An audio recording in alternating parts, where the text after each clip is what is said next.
ready for a snack after seeing that. Really. A little hungry. And look who's back. Yeah, it's good to be welcome back. So I did some QT with the kids last night. Nice.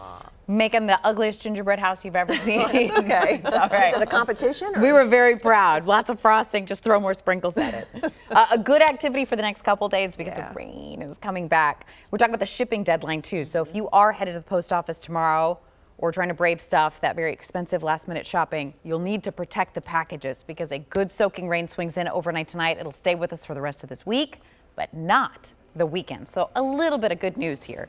Gray skies across the area today. Cloud cover has been steadily building, looking like a blanket across the mid-state right now. And when you look at the satellite and radar, it's pretty easy to see that weather future, right? Steady march of cloud cover coming in out of the south, and with it, eventually we will have rain, widespread rain across the area. Now it's going to take a little bit of time. I expect the rest of tonight, especially before midnight, to be dry.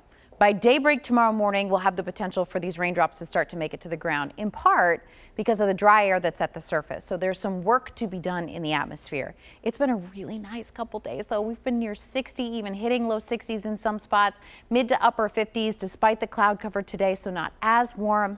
But with the wind being relatively light and the sunshine for the last 2 days, it was a nice break from what's been a fairly difficult month for us weather-wise for December. So I mentioned the dry air at the surface, really easy to pick it out with the dew points. We're in the 30s, that's dry. You might even be feeling a little bit in the throat, feeling like you need to clear your throat quite a bit. But notice that it's in the mid to upper 40s for areas west.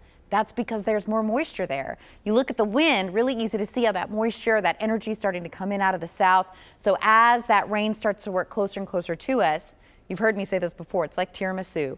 Those raindrops fall through the air, they help saturate it all the way to the ground, and once that happens, the pitter-patter of raindrops start making it to your windshield, your driveway, your drive, period. So by 6 a.m. tomorrow, we'll have rain fairly widespread across the area with a few heavier pockets. This is expected to be just rain. All day tomorrow, even throughout the early part of your Friday, will start to dry off late in the day on Friday. The tricky part about Friday is the cold air is going to wrap in on the backside of the system, and Friday is going to feel downright raw. So even though Thursday's wetter, I think it'll be a more comfortable day to run any errands. 46 overnight tonight, 52 tomorrow. We stay pretty mild temperature-wise through tomorrow afternoon. It's Friday that things start to change. And as that cold air slides in, we may have a few wet snowflakes mix in primarily near the plateau. Friday afternoon, I don't expect significant impacts from this other than rain, wet, raw conditions. We'll talk more about that, Carrie, coming up at 5. And of course, a sneak peek to Christmas of next week. It does look like those raindrops may be chasing the reindeer too. Oh.